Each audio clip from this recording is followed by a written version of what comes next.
Moving up, we're at over 20.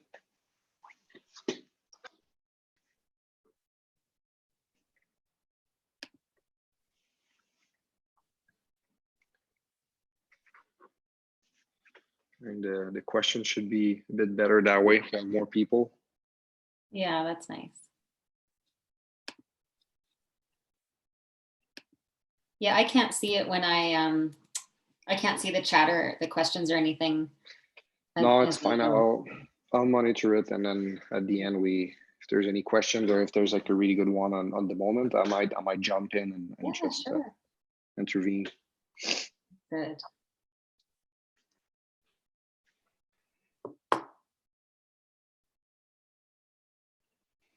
All right, we're good to go, Alayne. Okay, I'm just gonna pop this up here. Great. So thanks for coming. First off, we're gonna kind of keep admitting people into the room as that little doorbell keeps going. So thanks for joining us. And yeah, if we could keep everyone muted, that would be great. So first off, a big thanks to the ISU for hosting these really valuable Keep training sessions for coaches and athletes. And I'm Alayne Hing. I use she, her pronouns, and I'm a mental performance consultant with the Canadian Sport Institute and with the Olympic Oval in Calgary at the University of Calgary. I'm really fortunate to work with high performance athletes and coaches every day, from grassroots to Olympic and pro level, sort of everywhere in between.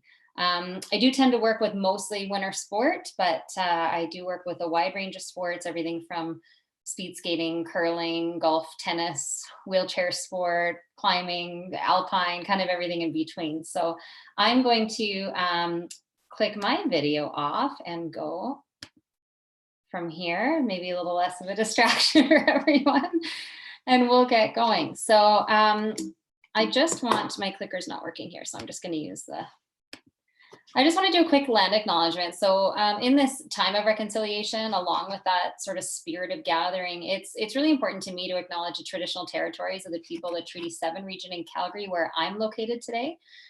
This includes the Blackfoot Confederacy, comprising of the Siksika, Piikani, and Kenai First Nations, as well as the Tsuut'ina First Nation and the Stoney Nakoda. Calgary is also home to the Métis Nation of Alberta Region 3. So here in Calgary, the meeting of the Elbow and Bow Rivers is just such a special place. It's a historical place of gathering and storytelling and ceremony and equality. And I'd like to bring that spirit of gathering here today, even though we're gathering in a much more non-traditional way. We're kind of spread all over the world at this moment. So I'd like to bring that spirit in here. And we're going to jump off right away, and we're going to start with, I'll go through the plan with you, but I do want to start with a bit of a poll. So as I go through the plan, if Elizabeth can launch our first poll, we just want to find out who's in the room here. We've got some coaches, athletes, and I know we've got some other joiners as well. So we'd like to just have a bit of an idea of who's here. So, oh, nice mix already. Awesome.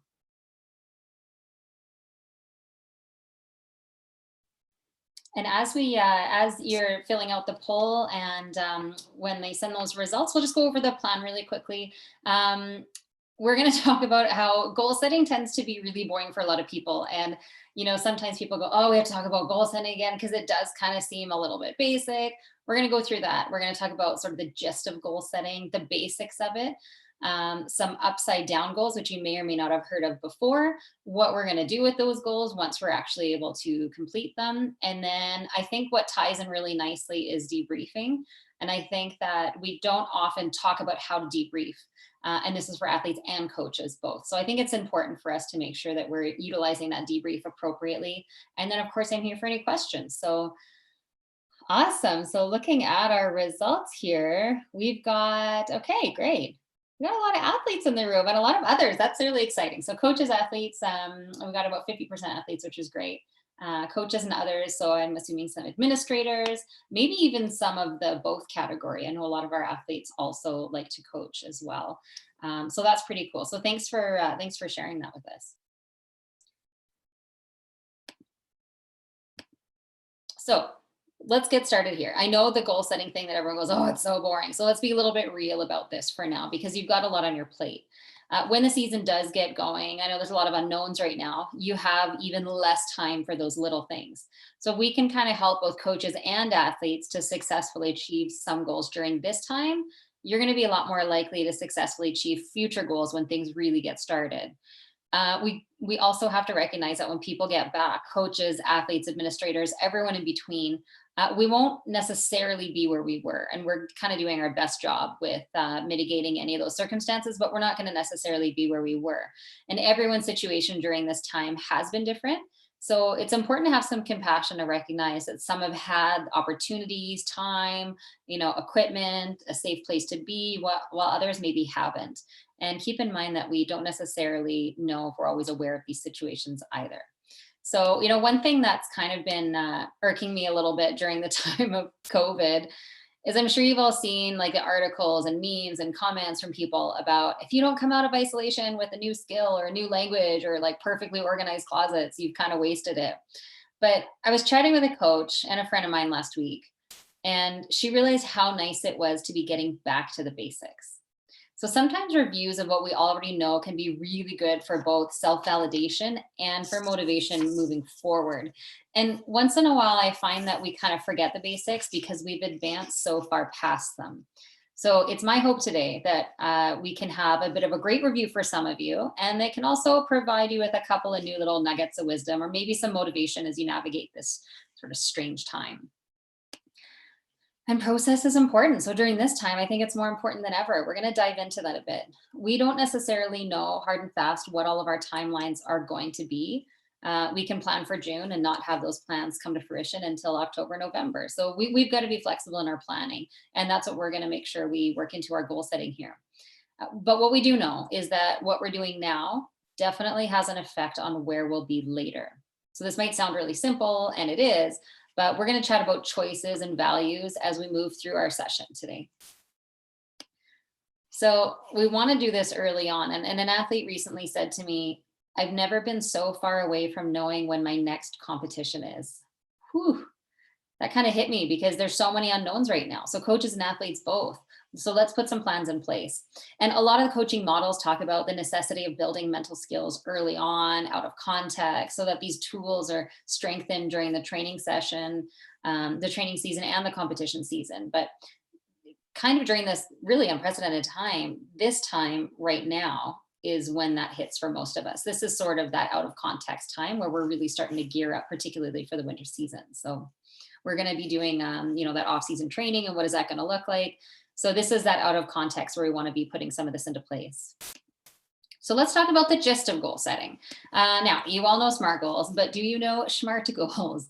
And since this is a one-way conversation, I'm assuming there is roaring laughter or, giggles at how ridiculous that sounds. But we do know SMART goals. I think it's important to add a couple of extras in there, and I'll explain why I think that's the case. So as you know, specific, the goal kind of clearly identifies what you want to accomplish. We know what that means. Changeable is something a bit new here. If you don't make a certain competition, maybe you've got an injury, plans change, like a global pandemic, we have to make sure that our goals are changeable. And I think that so often we feel so hard and fast about our goals that we can't move them, we can't change them. And if we don't get to the end of it, it's complete failure, even if it's not something we really need at that moment. So I think it's important to recognize that our goals need to be changeable. Hard is what we stick in there, right? If it's too easy, we don't really gain that satisfaction. It has to be, it can't be too easy and it can't be too hard, but we do want it to be hard enough where we get that feeling of satisfaction, because that satisfaction, when we do hard things and we know we can do hard things, that breeds motivation moving forward. And that satisfaction, that feeling of satisfaction can be really big for us. So we want to make sure that we're utilizing hard goals. Measurable, as most of you know, we want to make sure the goal can be compared to an expected result to determine success. So this can be time or weight or distance, or we can measure goals in a lot of different ways. We're going to come up with a few extras as we go. Attainable. So I think, yeah, a lot of people will say achievable for this. We want to make sure it's within appropriate reach with the athlete's knowledge and skill set, if applied appropriately and worked on. Is it going to allow them to achieve this goal? And I think it's important to recognize that it has to be within our reach. Even though it's hard, it has to be within our reach. If it's not possible, what's the point in setting it? And then relevant. I think we don't always hear relevant with this. Sometimes people even say reachable, and there's a lot of different words that people use in this. I think relevant is really important from my perspective. So essentially, whose goal is it? If coaches set goals for their athletes without their input, they're not going to really have buy-in, right? So remember that coaches are facilitators of goals. We want to help to direct and guide them to what those appropriate goals are, but make sure it's something that they're wanting to achieve as well. If it's just, here's what you have to do, we're not really good at just following orders all the time. We need to have some buy-in as well. So I think relevance is pretty important here. And then timely, that's kind of what you all expected was coming up here. We just need to make sure that there's a deadline or an approximate deadline to achieve that goal. As we move through the gist here, we want to identify obstacles and benefits. So we want to make sure there's actually a benefit to our goal, which obviously ties back to that relevant piece. Along with the benefit, we have to recognize that there will be obstacles at play. If we anticipate what they might be, we can help plan to deal with them or avoid them when necessary. And this isn't saying that we can plan for everything or absolutely everything, but we can do our best to plan for what we've seen in the past. Doing our research on potentials that have happened. What are we going to do about it? So I was at a few years ago, I was at a diving competition, a national competition, and it was platform diving, and all the lights went out in the room. A generator kicked on, and you could see a little bit, but it was really, really dark. And someone was up on one of the highest platforms and was really smart just to kind of sit down and make sure she knew what her surroundings were and just kind of stayed put. But it ended up being longer and longer and longer. They said, okay, 2 minutes, we'll figure this out. Then it turned into 10 minutes and it turned into 20 minutes. And then it was over an hour later. Luckily, everyone had flashlights and got her down safely. But, that's not something we'd really plan for, to say, like, what if all the lights go out? That didn't seem like a really necessary thing to plan for. So we can't plan for everything. We want to make sure we're doing what we can. So the difference between process and performance goals, we're going to dig into a little bit more, but outcome goals are kind of what we want to achieve. These are things like standings, final time, sort of making it to a specific comp or a specific level. But these aren't always 100% within the athlete's control. For instance, they could have the best race of their life, knock out a killer PB, and they still don't take the top standing because someone else skated faster, jumped higher, threw further, whatever it might be. So we have to keep that in mind. Process and performance goals are essentially, how are we going to get there? Such as improvements in fitness level. It could be increasing PB times by altering technique, gaining or losing mass with nutrition. We usually break these outcome goals into process and performance goals. We're going to go through this together, but basically, what is it going to take to get there? And then how can I work to actually achieve that? So keeping in mind, goals aren't just physical. Also, you can measure almost anything on what we call a Likert scale, Likert, a Likert scale. You can turn anything into a 1 to 10 scale. Rate of perceived exertion, sure, 1 to 10. Rate of enjoyment, even 1 to 10. How good are you at visualization? These are subjective, but 1 to 10. So you kind of get the picture. Try thinking if there's something you want to work on and you're not sure how to measure it. See if you can utilize a 1 to 10 or a Likert scale.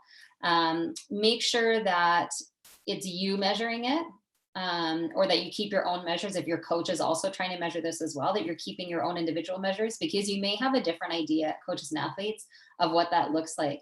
But I think we can really measure a lot more than we think just by utilizing Likert scales a little bit more frequently. Obviously, short, medium, or long-term goals are going to talk a bit about that on how we're building it. We're going to tell people about it. The research tells us that if you share your goals, you're a lot more likely to achieve them. Being held accountable by others can definitely help us. And rewarding your progress. So feel free to keep your motivation high by sort of celebrating those little wins along the way. Just be sure those rewards line up with your values and what you're actually wanting to achieve. So we're going to do some upside down goal setting, and we're going to kind of dumb this down to the basics, where we're giving a really, really basic example that none of you will really end up using probably, but it gives you a decent framework of what you need to do. So what I would do with athletes and coaches sometimes is get out a regular piece of paper, turn it sideways. And what we want to do is think of your kind of big dream goal. Now you may be planning, hopefully you're planning these goals along with your YTP. Sometimes this is going to look like a quad planning, or this might just be a season planning, or this might be the first quarter or half of a season planning, depending on what your YTP looks like. So we're going to do a totally zoomed out version of this, just to keep it really, really basic, because I know that we have different levels of coaches in the rooms, different athletes, different sports. So we're going to go real basic here. So what we want to do is start at the bottom right-hand corner. And let's say my dream goal is Olympics or Paralympics or World Championships. So what we want to figure out is, okay, where do we need to be to get there? Well, we have to, place at nationals in order to get to World Championships at a specific time. And then we have to think, okay, but what do we need to get there? And what we're going to do is we're going to place those all the way to where we currently are. So again, this is obviously pretty dumbed down on a really basic example, but what we want to do is figure out what we have to do to get there, sort of the big things. So what do I have to achieve standings wise or outcome goal wise to actually get there? And these are sort of these outcome goals that we talk about. So we're really separating the process and performance goals, but so far what we're starting bottom right hand corner to top left is just our outcome goals. What are we wanting to achieve? And we're not even talking about placements or anything in a lot of these. It's just, what do I need in general to get to the next one? So then what we're going to do next is we're going to talk about how are we actually going to get there? And this is kind of like the doing part of it all. And this is really kind of the meat of it. And this is going to be much more in detail when you're doing this, coaches and athletes together. And hopefully you're doing it together, not just on your own, because we want to make sure that we've got a common goal here. But if you need to be this local champ and you're going to regionals, what is it actually going to take to make sure that you can succeed there? So the red arrows really are just symbolizing what are we actually doing about it. So these are the doers. And this is what we tend to call the process and performance goals. So this upside down goal setting can be really great if you're struggling communicating with one another sometimes, if you're struggling with what do I actually need to get there? You might be saying, I'm going to do this for one season. We're going to take the YTP. We're going to zoom out of that YTP, see what that end goal is. You're going to pop in different competitions, different dates, and you can make this as detailed as you want. You can fill in all your micros in here as well. But what we want to do is just make sure that we've got the actual doing pieces down there. And not just focusing on that physical. We want to make sure we're working on the tactical, technical, and mental piece as well. So what are we going to do to build that in? So again, really basic, but sometimes this can kind of keep athletes and coaches on the same page with regards to what they actually need. So this is going to be new for probably all of you, talking about choice point. This comes from a CBT background. Actually, it comes from ACT, which is in the umbrella of CBT. It's an acceptance commitment therapy model. But choice point is sort of how we want to define our values. And this can help to keep us on track with goal setting. So basically what choice point is it kind of describes us that like all day long, we're doing things. We're cooking dinner, we're drinking coffee, we're watching The Walking Dead. We're always doing something, even if it's just sleeping. And now some things we do move us closer towards a life we want to live. We want to act effectively, behave like the kind of person we want to be, achieving our goals. And we tend to call these towards moves, right? So some things we do move us away from the life we want to live. And this makes us act more ineffectively, behaves unlike the kind of person we want to be. And we call these away moves. So pretty basic so far. If I crack open a bag of mini eggs at my desk, that can be a towards move if I enjoy a handful. It's not doing any harm. But maybe downing a Costco size bag isn't really going to bring me closer to my goals or fitting into my jeans for that matter. So that would be a bit more of an away move. So when life is easy, it's usually fairly easy for us to choose towards moves, to treat ourselves and others the way we want to work towards our goals, do the things that make life better rather than making life worse. This helps us to move closer to our goals.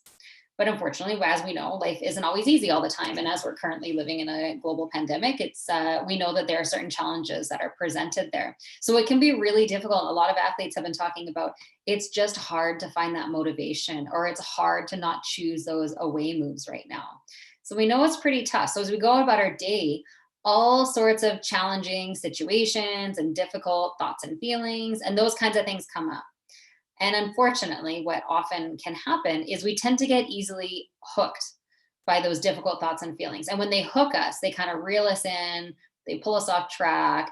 And then once we're hooked, we start doing more to away, some more of those away moves. So those are bringing us further away from our goals.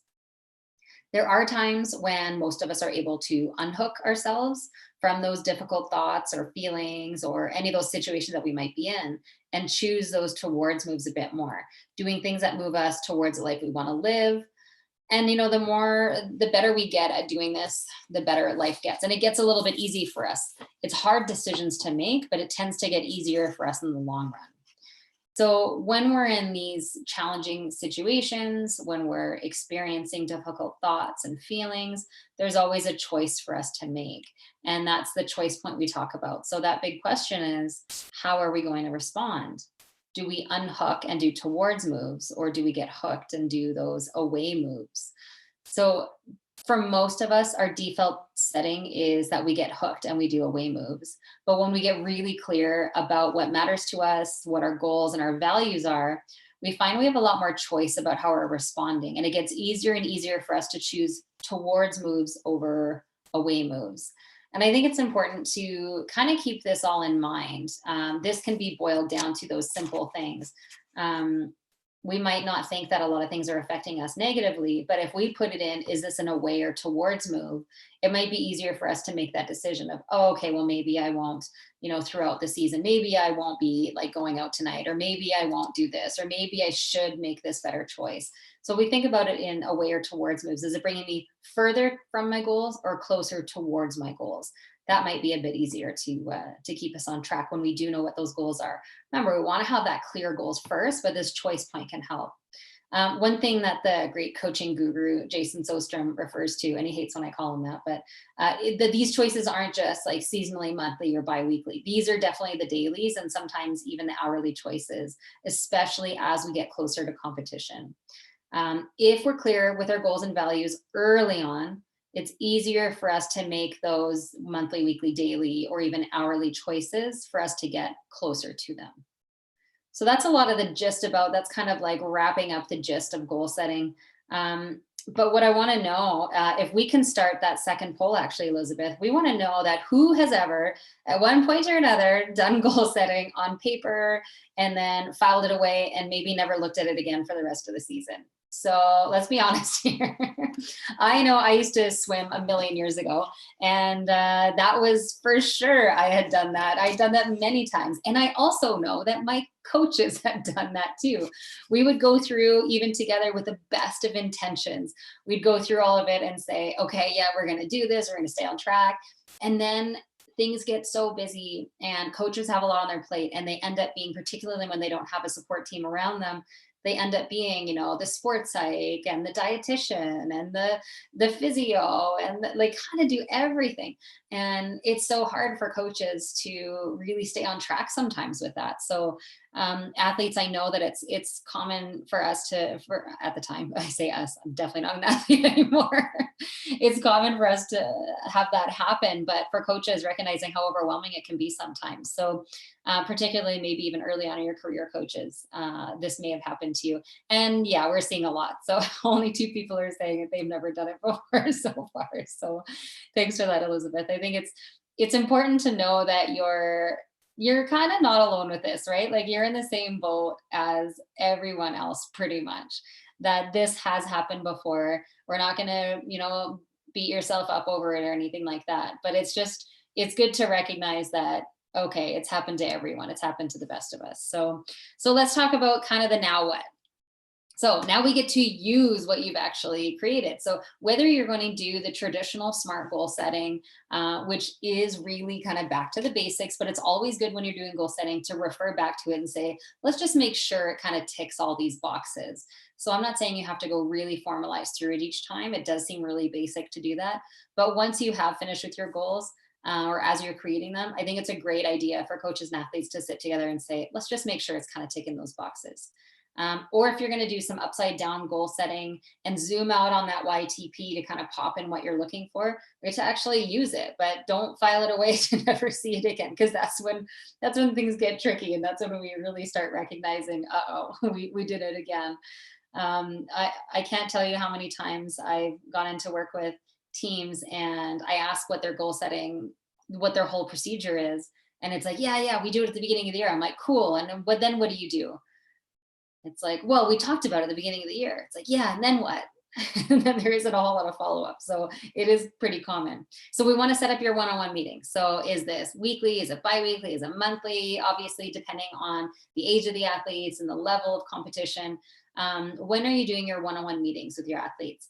These don't have to be super formalized. They don't have to be like a really formal, everyone sit down, parents involved, full IST involved. Doesn't have to be like that. It can just be, are we touching base to make sure we're checking in? Have the athletes goal setting easily available for coaches and athletes. So I usually recommend that it's on their phone, so athletes can look through their phones and have it. They can pop it up. Coaches are looking at it on their own device or on their own piece of paper or whatever it is, and make sure that it's changeable. So we have to recognize that if it's not working for us anymore, or if something has shifted and we need to alter that goal, that we're comfortable doing so. Just make sure we're utilizing that appropriate communication to do that. So we're not just changing goals on the fly and say, oh, well, I thought you would have known I changed that because this happened, or that comp was canceled, or so-and-so was injured, or whatever. We want to make sure we're really utilizing those conversations well so that we can keep on track with that goal setting. Yeah, so use it as a guide and be as flexible as we can with it. Just keep those conversations going. So what we're going to do is tie in some debriefing to this, because debriefing is not often talked about with goal setting, but it's my personal opinion that it really affects it hugely, because we need to always be checking in on how things are going. And we have to recognize where we are before we know where we can go. So that's when we're starting out our goal setting and getting really specific, with that first S, being specific, saying, where am I actually going to be? What is my outcome looking like? We have to know where we are first, right? We need to know, what am I doing now, so I know where I can go. So I think debriefing is really important, because it's sort of that constant check-in of what is happening, where have I been, what am I doing? And it's not just for competitions, but we generally talk about debriefing in terms of competitive settings. So the basic framework of debriefing is very simple. Oh, sorry, the host is asking to put my video on. Sorry. So the basic framework is very simple. It's going to be 3 questions: what worked, what didn't, and what are we going to do about it? And sorry, I don't know if my video is on there or not. Let me just make sure. Okay, great. Hi. So what worked, what didn't, and then what are we going to do about it? If you remember nothing else, this is the absolute simple, most basic part of debriefing. And I think it's so important for us to recognize this. After a competition, after a good training session, what worked, what didn't, and then what are we doing moving forward? Because we don't just want to harp on what's not working, of course. But that is, as coaches, your jobs to recognize what isn't working and how are we going to alter it moving forward. So I think it's important to recognize that as well. We want to think about asking really good questions. We want to rephrase if we need to. We want to, for coaches, get information before you tend to give it. Rephrasing is important. So instead of something like, okay, here's how that went, you might say something along the lines of, okay, if you could race that again, is there anything you might do differently? Or how do you think that performance went? Or tell me about your race, or tell me about your performance. And I think that when this comes up, you tend to be in a public domain. And this is really tough for a lot of people, because a lot of these debriefs are done publicly. As we know, in most competition, you're getting off the ice, or you're getting onto the kiss and cry, and it's, all eyes are on you, and it can be really, really tough thing to go through. So if we can hold off for just a moment and rephrase, that can be a bit better, and get that information before you give it to. So I'm sure that maybe I should have created another poll, but maybe what we should have done is thinking like, how often have you as a coach thought, wow, that was great, or that was actually really terrible. And your athlete might have thought that the complete opposite. And so as an athlete, you might be so ticked off thinking, well, that was horrible. And your coach is like, that was great. And you're like, stop trying to make me feel better. It can be really tricky to have that sometimes. So I think it's important for us to make sure you're getting some information before you give it. And we're going to make sure honesty is number one, because no one wants to just like have someone make them feel better all the time. But rephrasing can really, really help with that sometimes. So for coaches, we want to make sure you're asking open-ended questions. We don't, and athletes, I'm sure a lot of times you don't feel like responding.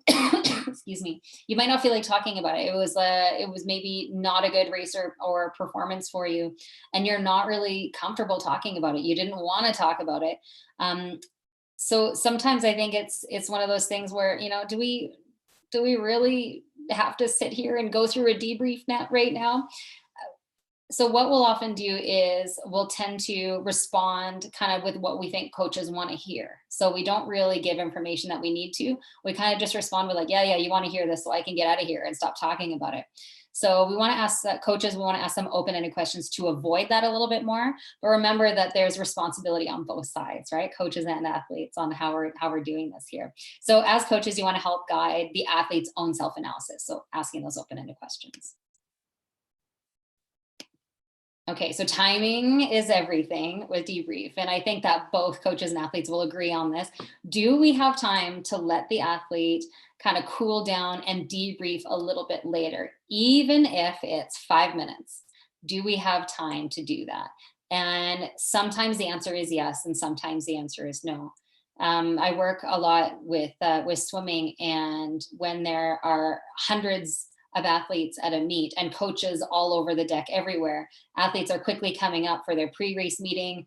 They're getting in line, hopping in the pool, they're coming back out, and the coach is trying to remember, okay, that one and that one and that one. They have so many athletes, and it can be really difficult. So sometimes you don't have the time, but remember the responsibility on both is to ensure that debrief is happening. So athletes don't avoid your coaches, coaches don't avoid your athletes, make sure it's actually happening. But if we have a bit of time to cool down, and you don't have another heat coming up right away or whatever it might be, sometimes it can be great to just let that cool down happen. So we want to be able to park emotions when appropriate. And this is a little bit more directed at our coaches. Sometimes we'll have athletes say, well, I don't want the coach to get mad at me. I feel like they're mad at me, so I don't even want to talk to them about it, or they're a bit nervous to come up. Now, generally, I find athletes want to please their coaches. They want to impress them as well. When they're happy, everyone's happy. If they're doing well, kind of thing. So we want to park those emotions when appropriate. And so we all know that sports are passionate and exciting, and we really, really get into it. And I'm the first to admit that I really get into it as well. Nothing makes me more emotional than sports. It's fun. But if we can kind of be a bit appropriate when parking our emotions, I think that can be beneficial for everyone. We want to keep it short and purposeful. We don't want to drag on and on and on, which is, I'm hoping to keep our presentation short and purposeful as well. So kind of go through the basics, recognize that you can dive into things a bit deeper at another time if you need to, but we really want to focus on the basics of what worked, what didn't, and what are we going to do about it, right? Notice that we all kind of tune out when someone rambles on. All of us do. So we don't want to necessarily repeat ourselves again and again and again. So we want to debrief the performance, not the person or their character. And this is really common with younger athletes. They often feel like a bad performance might equate that they're a bad person or it's a character attack. So if a coach says, well, this didn't go well or this didn't go well, it can really kind of shine the light on what they think is their character, not just their performance. So there tends to be a bit of a hard time separating that sometimes. So if we're working with the little ones, for you coaches, and for a lot of you athletes as well that tend to coach younger kids, there's a couple different techniques you can use. So you can use 2 stars and a wish. So that's 2 things that went really well, 1 thing that you hope you can work on, or 1 thing that you think could be better next time. So it can be, oh, I love that you focus that whole time. Let's think about like a little league soccer game. It's like, oh, your focus was in there the whole time and I could see you working so hard. 1 thing that would be good is to work on your passing a little bit. So we'll make sure we do that this week. We'll do some passing drills. Or you can do the Oreo or sandwich technique, which is like one really great thing, one thing to work on, another really great thing. So, we're talking about these little ones. We talk about this like as though they're in kindergarten, but if we're really being honest with ourselves, everyone still likes that praise. We still want to know what did work. So we can use these techniques. We might not call it 2 stars and a wish or the Oreo technique, but we can use these with older athletes as well. So remember with those 3 basic things is that, yeah, we want to know what didn't work and what we're going to do about it, but what did work as well. And I worked with a coach for years, and the athletes would say, we never get any praise. I never know if I did something good. And the coach would say, well, if I don't say anything, they're doing fine. They're doing great. Like, why would I tell them if it's going well? Like, my job is to critique what's not going well and to fix it and to give those corrections. But they were really missing that, the whole, here's what's going really well. And I think that that's how you build connection with athletes as well sometimes, is recognizing what is working and the effort that you and they have put in collectively. So that can be really helpful too. Keeping in mind with these 2 stars and a wish or the Oreo or sandwich technique, the biggest thing here is to ensure that we're being honest. So we want to build trust. And while kids and anyone really of any age kind of likes praise, we do tend to trust people who are honest with us. We don't necessarily trust those that just give us these like blanket praise statements all the time. We definitely want to make sure, are they honest with me? Okay, and then I'm going to listen to what they have to say. It's hard to hear sometimes, but we want to make sure that honesty is there. So this is the biggest thing. Following the debrief, when you go through the further instruction, when we're talking about what worked, what didn't work, the third big thing is, what are we going to do about it? We want to make sure that we're telling our athletes what to do instead of what not to do. And there's a reason that we do this, is that when we're under stress, so let's say you're going to another heat, you've got another race coming up, another performance, we want to make sure we're kind of ticking off the main reminders or those cues for them. If you've worked on some maybe race planning with cues or anything like that, instead of what not to do. When we're under more stress, when we've got increased cortisol, that stress hormone levels in our body, that adrenaline starting to increase, we have a bit of a harder time flipping what not to do into what we need to do. So if we're hearing, we're in a hurry and we're running down the stairs and saying, don't trip, don't trip, don't trip. What's happening in that moment is our brain is having a really hard time flipping that around from don't trip to stay on my feet. Like, what do I need to do to stay on my feet? I'm going to hang onto the guardrail. I'm going to hover my hand above it so I can grab it if I do trip, or whatever it might be. So we want to make sure that, knowing we have a hard time flipping that around in our brain into an action, that we're giving them the action to begin with. And that's why we love working with cues initially, so that we know that we can focus on action-based instead of try not to do that. So when you tell someone what not to do, it's not really clear direction. We want to focus on how not to do it or what to do so that it doesn't happen. So I think that's kind of the big thing for that. Here's a little infographic. You're welcome to screenshot that. Just kind of some basics here on how to do your debriefing. We debrief that performance, we make a new plan, and we execute that. And then we just keep going around and around. We debrief that performance again and again. So some of the top tips that we talked about: tell them what to do, not what not to do. Take the emotion out of it if we can, which is hard in sport, I know. Ask those really great open-ended questions. Guide the athlete self-analysis, and then talk about what worked, what didn't. And then what are we going to do about it? So athletes, for you, the responsibility lies in working with that ability to recall. So trying to learn how to analyze your own races on your own and have those great conversations with your coaches. We want to make sure that we're analyzing both strengths and weaknesses. And while people often think that the tendency is for us to think about our strengths and really just talk about that, it's actually not. We tend to often focus on what our weaknesses are, what we didn't like about it, how that affected the race or performance. So we want to make sure we're analyzing our strengths as long as our weaknesses, and recognizing what has worked well. We want to make sure we're able to listen to the coaches. So hopefully those are short and sweet, but we're able to listen. And then, of course, moving forward, executing that plan. So coaches' responsibilities lie in listening to the athlete first, asking those open-ended questions. So we're really able to listen, provide feedback on the analysis that the athlete is given. So remember, instead of here's how that went, this, go away, I'm on to the next one. It's how do you think that went? Okay, here's where I might agree or disagree with you. Here's what I want to do moving forward. We want to depersonalize it. Remember, we're not attacking a person's character or who they are. It's just the performance and what are we going to do? And then coaches, if we can delay a little bit if necessary. And that doesn't mean always delay. That just means if necessary. It might have been a really emotional time. And if you know you're not going to get the information that you need, it's probably in both of your best interests to hold off for a little bit, even if it's just a couple of minutes. And hopefully over time, you build that mutual trust and respect between one another. And athletes are going, okay, I know I have to debrief at some point. I'm going to go and do it now.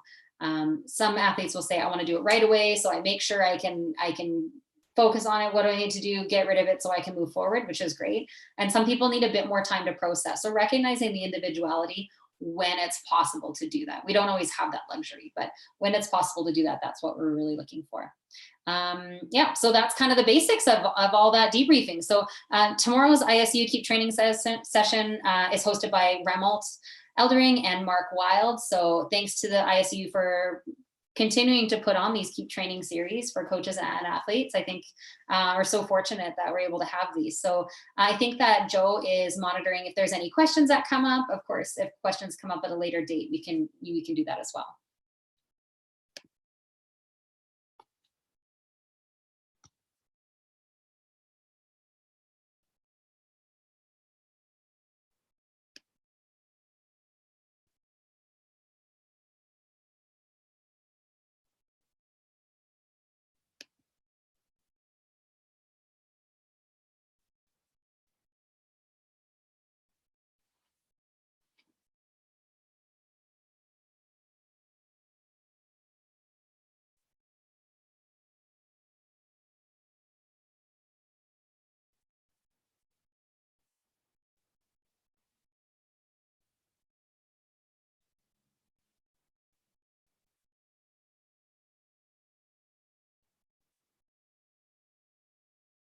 I just popped open the chat here. A couple of, all those are private thank yous. Thank you.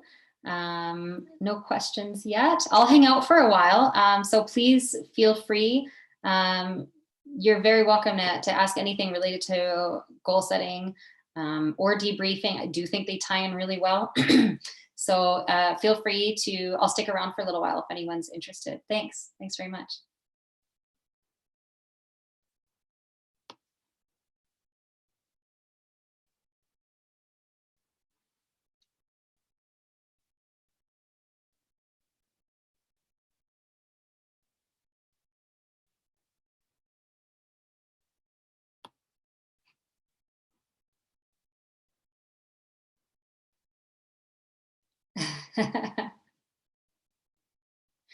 Thanks to everyone for signing in and participating in our polls and getting through that information. So it's my hope that you can all kind of use these basics again to move forward and kind of do a little bit of a reset as well. And so for some of those coaches that go smart goal setting, we're not, our first year coaching, I think it's really great to have those basics back. So I hope that really helps you all moving forward. Thanks so much for participating.